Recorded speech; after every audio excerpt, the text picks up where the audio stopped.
over again. What happened, Joe?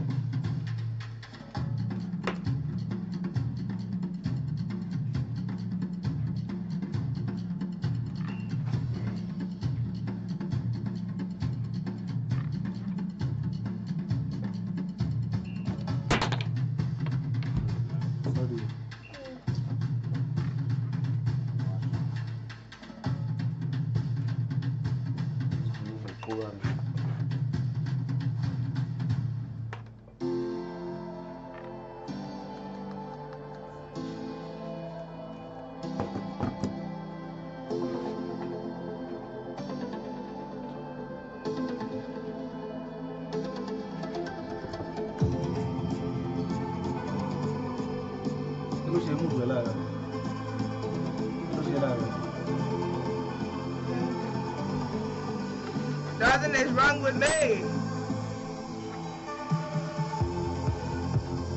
Kilo free. Hola, mi amigo, se mudó la ahí.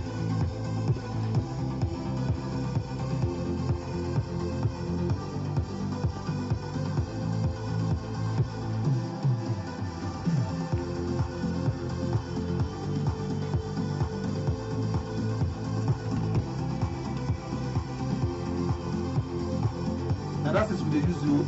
Now people with the use you. That big transmitter.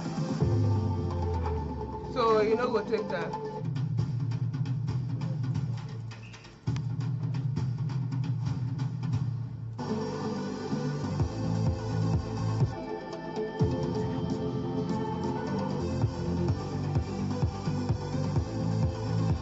Yes, it's a beautiful morning to you here at Inioluwa, and we're live at the studios of iPower 102.7 FM. This is your delectable sports program, Sports Diaries, and I am Sports Steve. And of course, this beautiful morning, I will be taking you on an eventful ride through the world of sports, beginning from the latest sports update, expert analyses, and exciting highlights in the sporting arena. Now, let's start the spectacular headlines, talking NLL, and we've got this on Abia comment, as they pick vital away punch, draw Sunshine Stars 1-1 in Accra.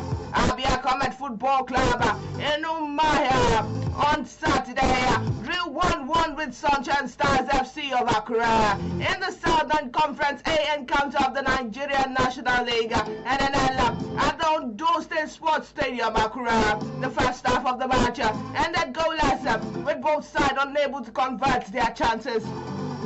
In the second half, Maduka Okechukwu of Abia Comment came inches closer to opening the score for the visitors. He shot was saved by Sunshine Star goalkeeper after 55 minutes. A few minutes later, Martin Clatters had a great opportunity to put the comments ahead when he went through on goal after beating up the defender. But his strike was saved again by Sunshine Stars goalkeeper in the 75th minute. However, when 10 minutes left to play in the game, Abia Comets made the breakthrough when Usman Gaba struck home with a thunderbolt finish from outside the box. Despite this heroic performance of Comet goalkeeper Moses Akam, the host Sunshine Stars leveled, scored 1-1 in the final minute of the additional time.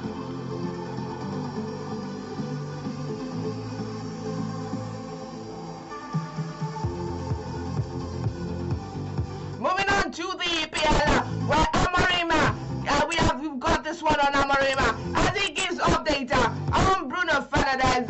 Manchester United manager Ruben Amarima has confirmed that Bruno Fernandes will be sidelined for a while after sustaining an hamstring injury in the 2-1 defeat to Aston Villa yesterday. Fernandes put up the first half with no one near him, and then he sustained that injury.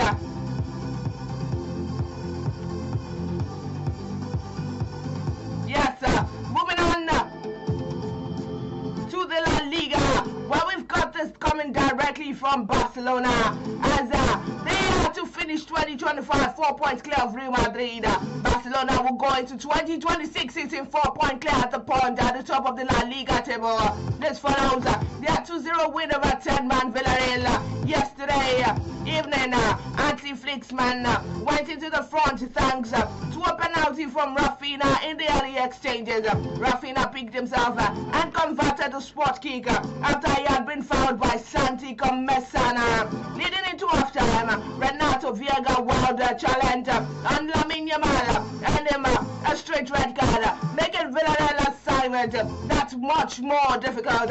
Yamal then made it 2-0 following a scramble inside the penalty box. The win takes Barcelona 46 points, while Real Madrid are in second place with 42.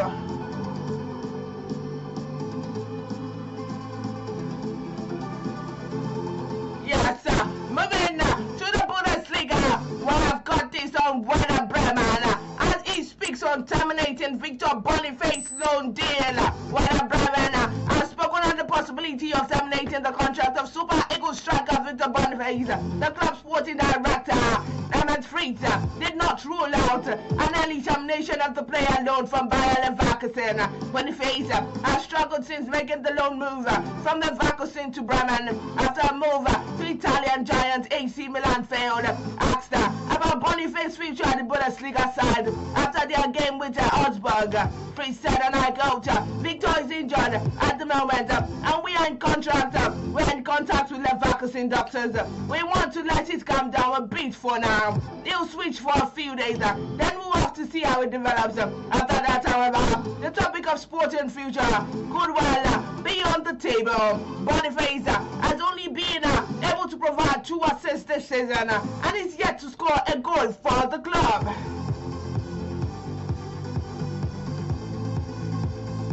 Yes, moving on to the AFCON 2025. We have got this on Super Eagles as their group opponent is eat by allowance dispute. The Cranes of Uganda refused to train recently as they protested non-payment of their allowances. The players, according to recent reports, also want clarity on how much they will be entertaining. They will be earning at the 2025 African Cup of Nations in Morocco. They are reportedly owed allowances for AFCON 2025 qualifiers. President of the Uganda Football Association, David Magogo, has reportedly stepped in to sort of resolve the situation. Uganda will open their camp against former champion Carthage Eagles of Tunisia in France on Tuesday. The Cranes will also face three times champion Nigeria and regional rivals Tanzania in the same group.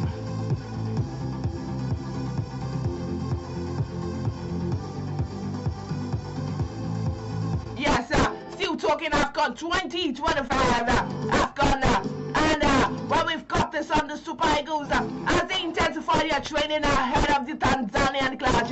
The Super Eagles have their 4th training session in the base in Fez, Morocco on Sunday. That was yesterday, ahead of the Group C clash against Tanzania in the 2025 AFCON on Tuesday. Nigeria and Tanzania will face off at the Complex Sport Does Fest in the first match of Group C on Tuesday. Following their arrival in Morocco last Thursday, the team began to put finishing touches to their preparation with 2 training sessions on Friday, before more sessions on Saturday and Sunday.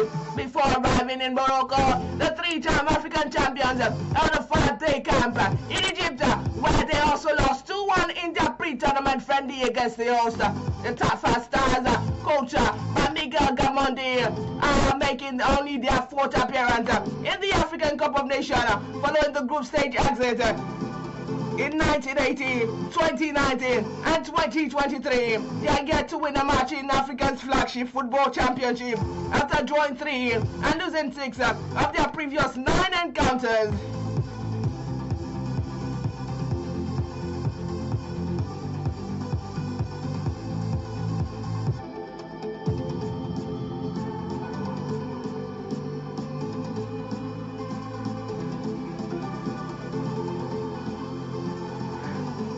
Yes, moving on, well, we've got this from the La Liga, and this is on Barcelona's Rafinha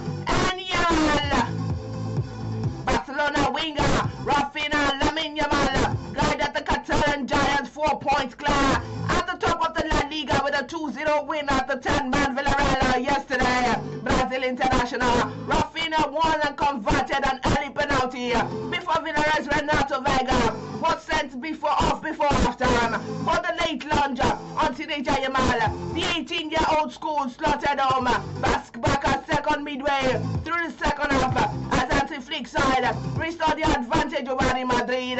Second and won down 8 consecutive league game. Villarreal are fourth after the Atletico Madrid moved ahead of them with a 3-0 win at Girona earlier.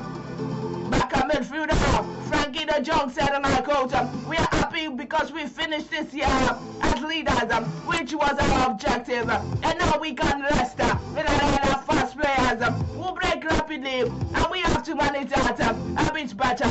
But in the end, I think we are superior. I think we were superior, and I would not say comfortable, but I think it was a deserved win."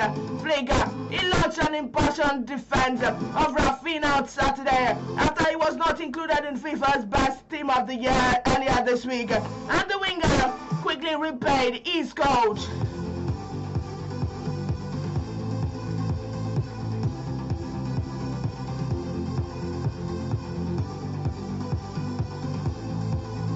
Yes, sir. Moving on to the EPL, where we've got this on Gyökeres at the end score drought as Arsenal beat Everton 1-0. Arsenal ensured and they would top the Premier League at Christmas with a 1-0 win over Everton, while Liverpool survived the Navy final and to beat the 9-man Tottenham 2-1 on Saturday. Manchester City briefly moved top of the table after handling a double-inspired 3-0 win over West Ham. Arsenal restored their 2 points lead thanks to Victor Gyökeres, his penalty, but failed to shine in grinding out the victory of Merseyside. It was a tale of penalty appeals at the Hugh Dixon Stadium. Arsenal had strong claims waved away for a foul on Gyökeres' seconds before they were awarded a sport kick for Jacob Bryan handball, which the Swede converted. Leandro Trossard and Martin Zubimendi hit the post after the break for the visitors, but Everton were furious that 2 challenges on Thiago Barry inside the area went unpunished. City continued to apply pressure to the Gunners with a 7th consecutive win in all competitions. Yet, Pep Guardiola was still far from satisfied as he demanded improvement if City had to win the 7th Premier League title under his tenure. He said, and I quote, "I want to be honest, I said to the players, Merry Christmas everybody, but it will not be enough if we do not improve." The atmosphere aroused when Alan smashed home after 5 minutes. Alan turned provider for City second just before the halftime as Tijani Rajinder scored his first goal at the Etihad. He netted his 38th goal of the season already for club and country when the ball broke his way 21 minutes from time to move City 1 point ahead of Arsenal. Liverpool also extended their unbeaten run to 6 games to inflict a miserable Christmas on Spurs boss Thomas Frank.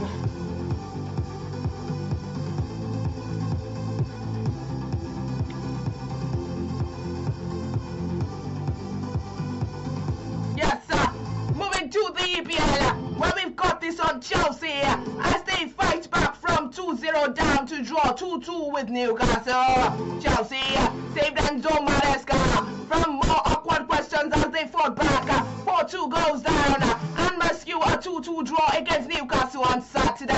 Maresca's side were in danger of a damaging defeat after Newcastle's Nick Watmaid struck twice in the first half at St James Park, but Chelsea hit back after the interval thanks to Reece James' superb free kick and Joao Pedro's eye-catching solo effort. Chelsea remained fourth in the Premier League after a disappointing run of just 1 win in their last 5 top-flight matches. But the Blues' gritty fight back was essential for Maresca after a turbulent week that raised questions about the Italian long-term future with the club. Maresca claimed recently that reports he could replace Pep Guardiola's Manchester City boss were 100% per speculation. City have reportedly placed Maresca on the list of candidates that should Guardiola walk away at the end of the season. The City link came after Maresca appeared to criticize the lack of support from the Chelsea hierarchy. Maresca, who is under contract until 2029, said after last weekend win over Everton and that previous 48 hours had been his worst at the club because he and his players had not received any support he expected during the difficult run of results. There has been criticism this season of Chelsea's rotation policy, which at times has led the team looking disjointed and poorly organized.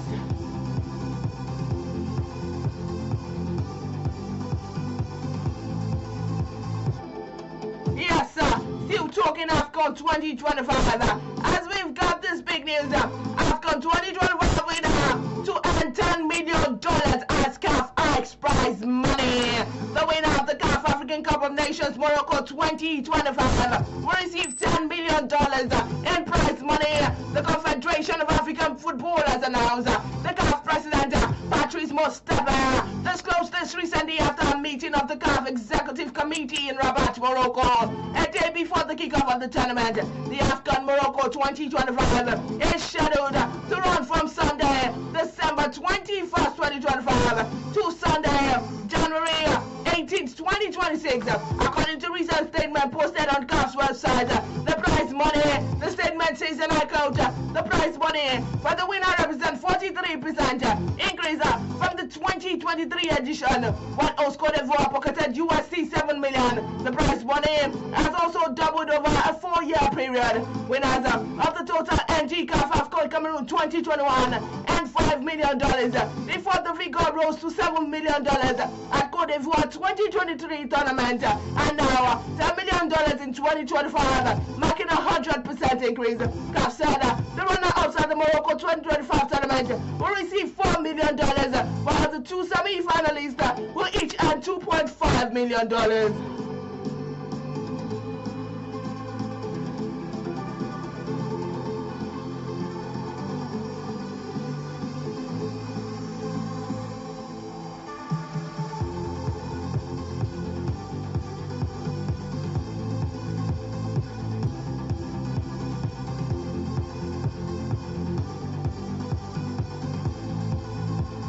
Yes, moving on to the world of boxing, the world of wrestling, where we've got this one on Joshua. Joshua calls on Fury, pockets $92 million after Paul KO. British Nigerian boxer Anthony Joshua pocketed $92 million after knocking out Jake Paul in the 6th round of the heavyweight exhibition bout in Miami on Friday night. Joshua delivered a brutal right hand that broke Paul's jaw in 2 places and sent the YouTuber turned boxer to a canvas at the Kaseya State Center.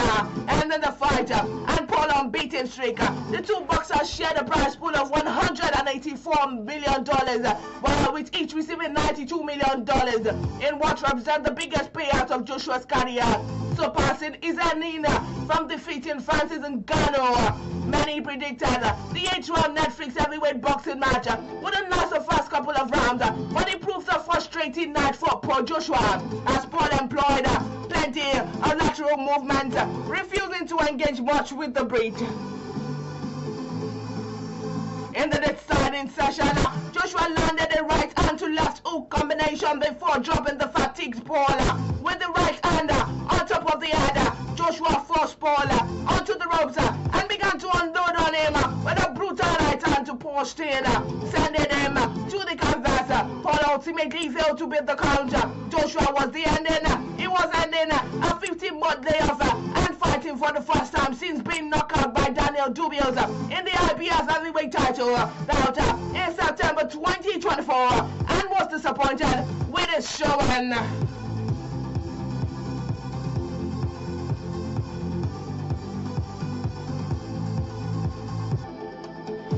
Still talking boxing, well, I've got this from Jake Paul, as he says, give me Canelo Alvarez. Jake Paul has made his next move clear after suffering a 6-round knockout at the hands Joshua announcing intentions to target the cruiserweight division despite the punishing defeat. The YouTuber turned professional boxer absorbed heavy punishment in Miami before Joshua delivered a clean right hand that ended in one-sided bout in the 6th round. Paul was knocked down 4 times before the referee waved off the contest. The damage was immediate. He was diagnosed with double broken jaw and transported straight to a hospital, missing the post-fight press conference entirely. Despite the brutal ending, Paul left the ring on his feet and posted an X-ray from the hospital, confirming his injuries alongside a challenge to another elite fighter. Double broken jaw. Give me Canelo Alvarez in 10 days. A regular position for Paul during his Joshua loss in a statement shortly after the fight. Maka reports that Paul acknowledged the punishment he had taken while praising his opponent. He said, and I quote, "I think my jaw is broken. By the way, it is definitely broken, but that was a nice little whooping and from one of the best to ever do it. I love the game, but I am coming back to get the championship belt at some time. I'm feeling good, and this was fun." That was coming from Jake Paul.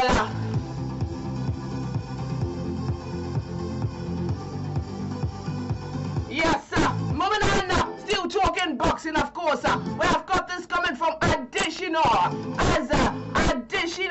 as he claims the maiden PFL African title.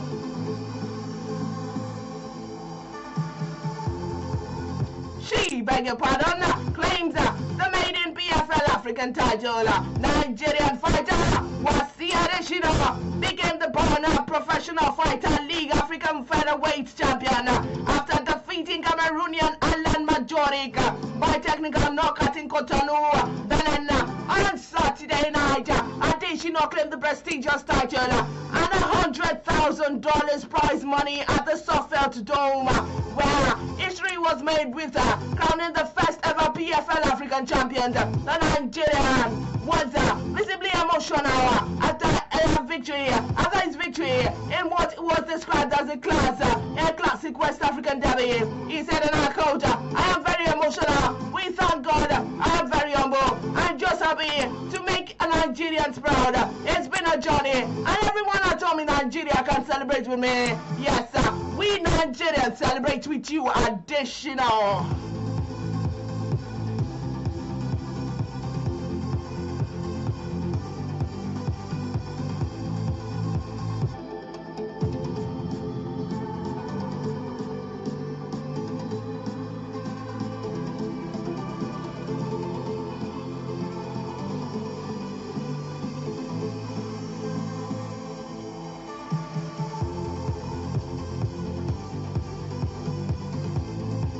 Yes, and now moving on to features that will be played today.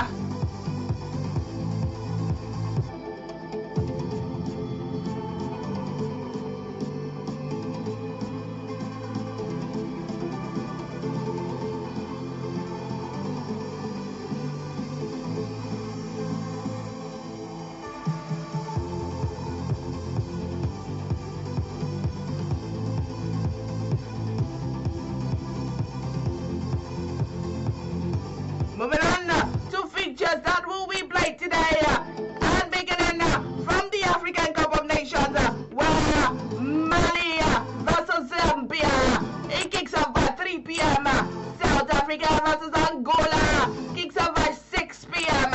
And finally, talking the African Cup of Nations, where Egypt versus Zimbabwe kicks off by 9 p.m. Moving on, still talking fixtures, of course, that will be played today. Moving on to the English Premier League, Fulham versus Nottingham Forest will kick off by 9 p.m. And now to the MPFL, where Castina United versus Rivers United FC will kick off by 4 p.m.